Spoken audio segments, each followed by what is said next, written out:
लेकिन आप एक एक मंत्रियों का बयान सुन करके देख लीजिए। जो लोग अग्निपथ योजना का फायदा गिना रहे हैं, ऐसा लग रहा है कि कोई चीज वो बेचने की कोशिश कर रहे हैं। जैसे सेल्समैन की भाषा होती है ना, वाह मेगा बम्पर ऑफर चल रहा है, आपको 20 लाख रुपया भी मिल जाएगा, 4 साल में आप रिटायर भी हो जाएंगे, फिर आपको रिजर्वेशन भी मिल जाएगा। इस भाषा की मानसिकता को समझने का प्रयास कीजिए। ऐसा लगता है कि रेलवे स्टेशन के बाहर कोई चूहा मारने की दवा बेच रहा हो। साहब, आप मंत्री हैं, आप सबसे पहले देश की जनता को यह बताइए कि इस योजना की जरूरत क्या है। हर साल जब 50,000 से ज्यादा भर्तियां और नियमित भर्तियां, जिसमें टीए भी है, डीए भी है, पेंशन भी है, सेंट्रल स्कूल में एडमिशन का भी प्रावधान है, रेलवे का भी टिकट मिलेगा, हवाई जहाज का भी टिकट मिलेगा, और अगर सर्वोच्च बलिदान आप देते हैं, आपको शहादत होती है, तो आपके परिवार का भी ख्याल रखा जाएगा। इन तमाम बातों को छोड़ करके मंत्री कह रहे हैं कि आपको 20 लाख रुपया मिल जाएगा इस उम्र में।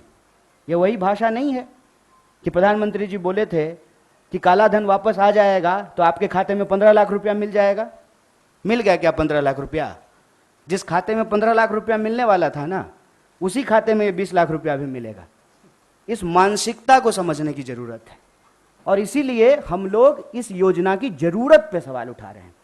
जब देश में एक नियमित भर्ती प्रक्रिया है, 2014 में देश बना है, उससे पहले क्या आर्मी में लोग बहाल नहीं होते थे? क्या हमारे पास जो एक प्रक्रिया नहीं थी, उस प्रक्रिया को खत्म करने का कारण क्या है? तब सरकार के कुछ दावे बताए जा रहे हैं। दावा क्या है? दावा यह है कि हम चाहते हैं कि हमारे देश के नौजवानों को रोजगार मिले। ये तो आप चाह रहे हैं, ये आप वादा भी कर चुके हैं कि हर साल आप 2 करोड़ नौकरी देंगे। उस 2 करोड़ नौकरी को छोड़ करके पीएमओ ने अभी ट्वीट किया कि हम 10 लाख रोजगार देंगे। साहब, अगर आप रोजगार देने के लिए सीरियस होते, 28 लाख पोस्ट जो हैं वो सिर्फ सेंट्रल गवर्नमेंट में रिक्त पड़ा हुआ है, और आप स्टेट गवर्नमेंट में जाकर के देख लीजिए, भर्तियां नहीं की जा रही है। हकीकत क्या है? हकीकत यह है कि ये असली बात देश की जनता से छुपाना चाहते हैं। असली बात क्या है? आप सब लोगों को याद है कि जब नोटबंदी की गई तो यह दावा किया गया कि इसके बाद नक्सलवाद समाप्त हो जाएगा, आतंकवाद समाप्त हो जाएगा। कल ही जो है एक सब इंस्पेक्टर की फिर से टारगेटिंग किलिंग की गई है।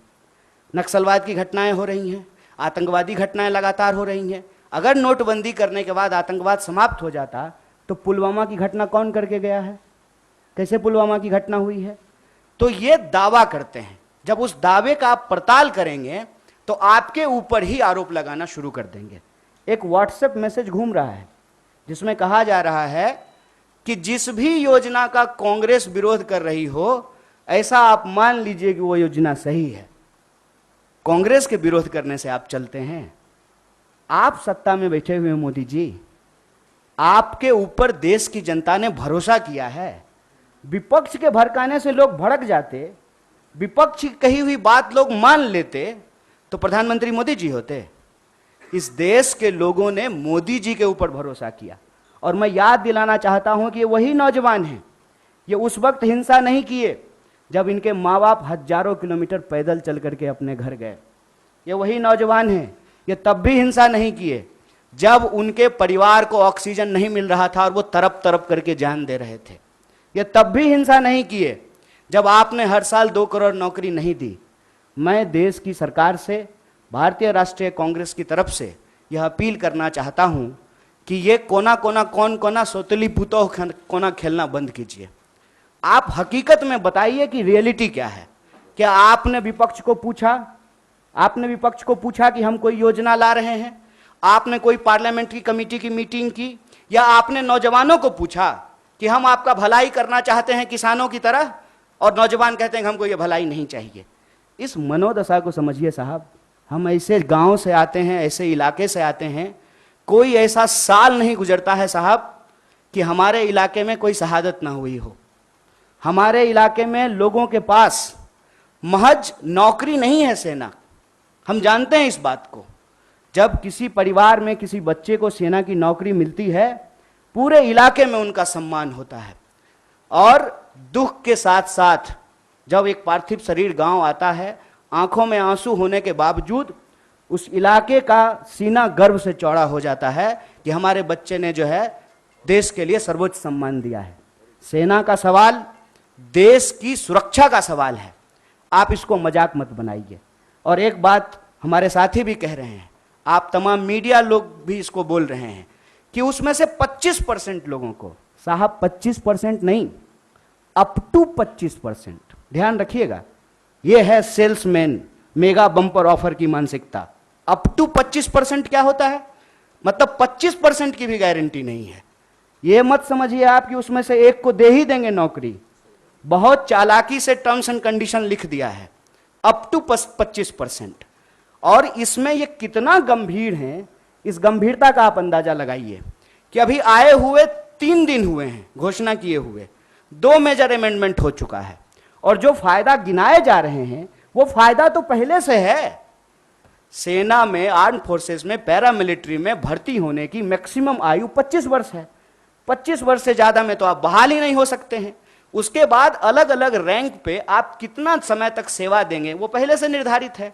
और जो लोग आर्मी की नौकरी समाप्त करके, सेवा समाप्त करके आते हैं, उनको अन्य जगहों पे सुविधाएं दी जाती है। भूतपूर्व सैनिकों को सुविधाएं दी जाती है, भूतपूर्व सैनिकों के परिवारों को सुविधाएं दी जाती है। और आप में से बहुत सारे लोग, मैं बहुत साधारण बात करता हूं, मुझे लंबी चौड़ी बात करनी नहीं आती है, क्योंकि कहते हैं जाके पैर न फटे विवाई, वो का जाने पीड़ पड़ाई। हमको पता है कि आर्मी में कौन लोग जाते हैं। गृह मंत्री का बेटा आर्मी में नहीं जाएगा, वो बीसीसीआई का सेक्रेटरी बनेगा। हमको पता है कि वहां पे सेवा करने वाले कौन लोग होते हैं, गरीब किसान मजदूर के बच्चे होते हैं। कोई नेता का बाल बच्चा आर्मी में नहीं जाता है। जाता है, प्रधानमंत्री भी जाते हैं फोटो खिंचवाने के लिए।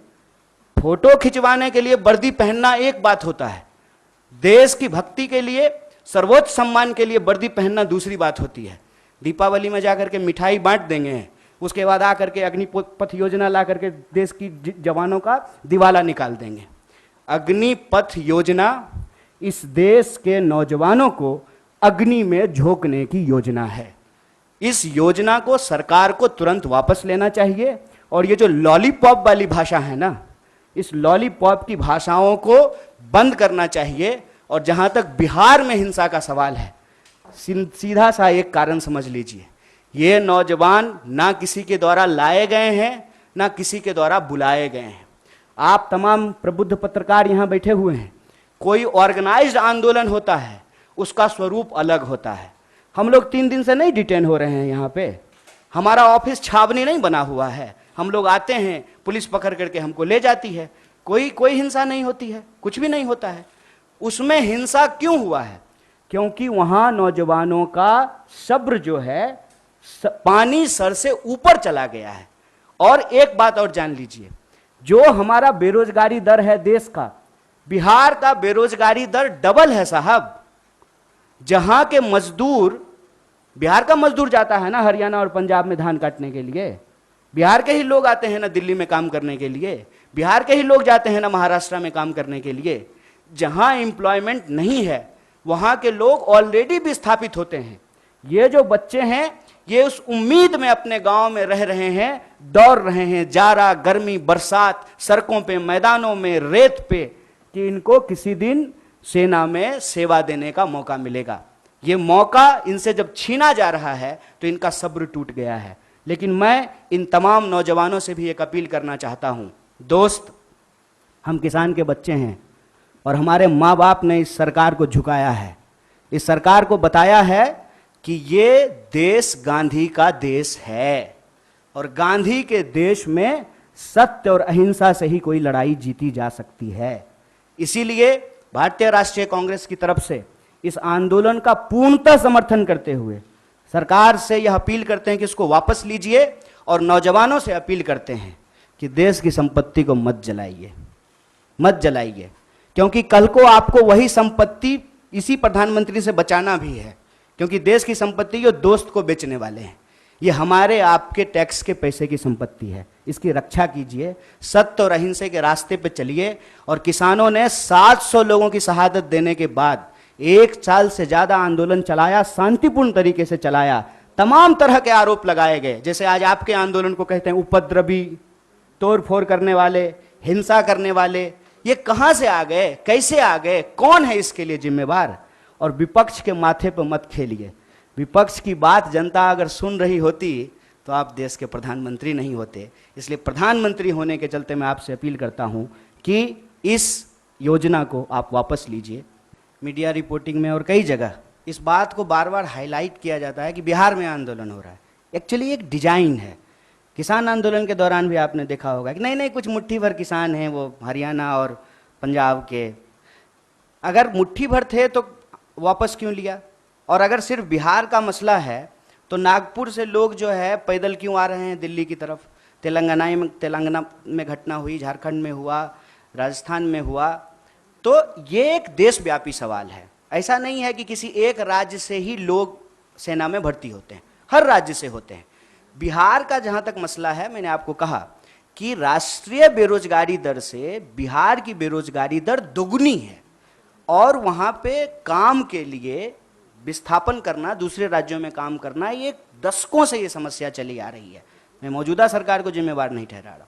इसकी वजह से क्या हुआ है कि जो एक आखिरी उम्मीद कहते हैं नौजवानों का कि हमको सर्वोच्च बलिदान देने का मौका मिलेगा, सेना में सेवा करने का मौका मिलेगा, और बहुत कुछ निर्भर करता है साहब।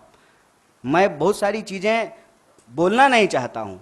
नहीं होगा ना आर्मी में भर्ती तो ब्याह नहीं होता है, आप जान लीजिए ये बात। और 4 साल में रिटायर होकर के आ जाएगा तो कौन ब्याह करेगा जी? ये बहुत बुनियादी सवाल है, समझिए इस बात को। एक लड़का सिर्फ नहीं जाता है आर्मी का नौकरी करने के लिए, पूरा का पूरा परिवार, पूरा का पूरा गांव उससे सम्मानित होता है। अगर ऐसा नहीं होता तो क्यों शहीदों का जो है गेट बनाया जाता है? ये हमारा एक व्यक्तिगत पेन है साहब, इसीलिए हम लोगों को दुख हो रहा है। और ऐसा नहीं है कि हम इस सवाल पे निकले हैं। अभी रेल मंत्री अपील कर रहे हैं। ये रेल मंत्री तब कहां थे जब रेलवे की भर्ती में गड़बड़ी आई थी? याद कीजिए, तब भी बवाल हुआ था। तब रेल मंत्री आकर के बोले, फिर उस योजना को वापस लिए। तो बेसिकली क्या है ना कि प्रधानमंत्री जी खुद को समझते हैं डॉक्टर डैंग और हम लोगों को समझते हैं पिंजरे में बंद चूहा।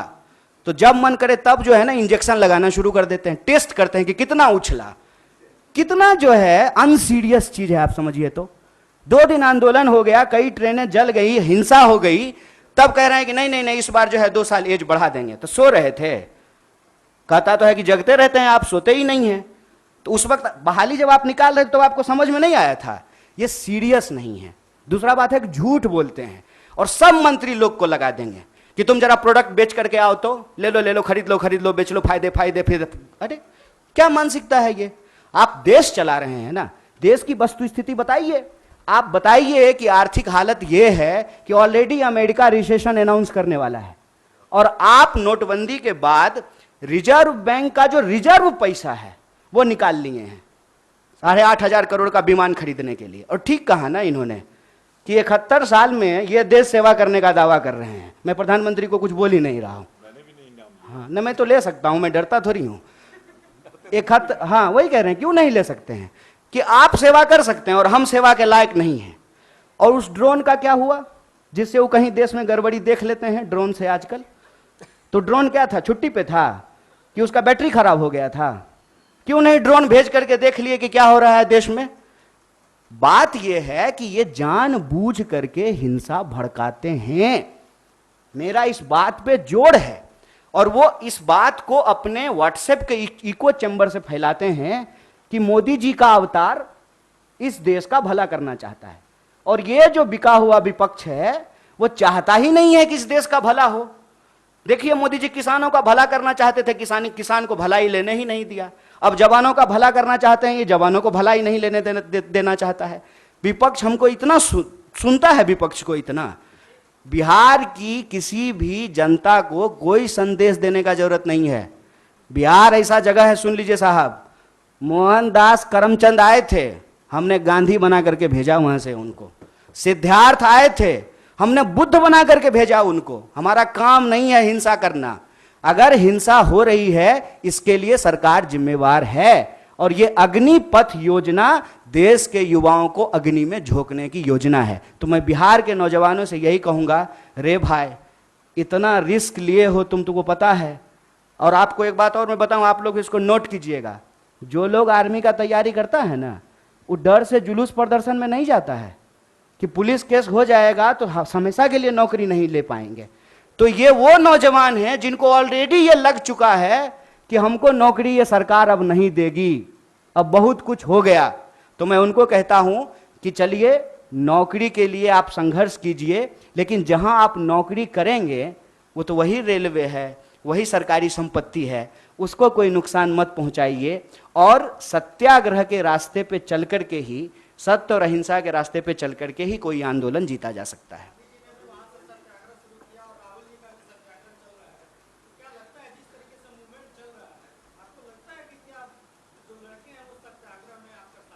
देखिए, हम ज्योतिषी तो नहीं हैं और ये किसी को नहीं लग रहा था कि किसान आंदोलन के बाद जो है कृषि बिल वापस होगा। एक बात बस हम जानते हैं, लगता नहीं है, बिन लड़े कुछ भी नहीं मिलता यहाँ, ये जानकर लड़ना पड़ता है न्याय और हक के लिए। और नौजवानों की इस लड़ाई में भारतीय राष्ट्रीय कांग्रेस पूरी तरह से उनके साथ है।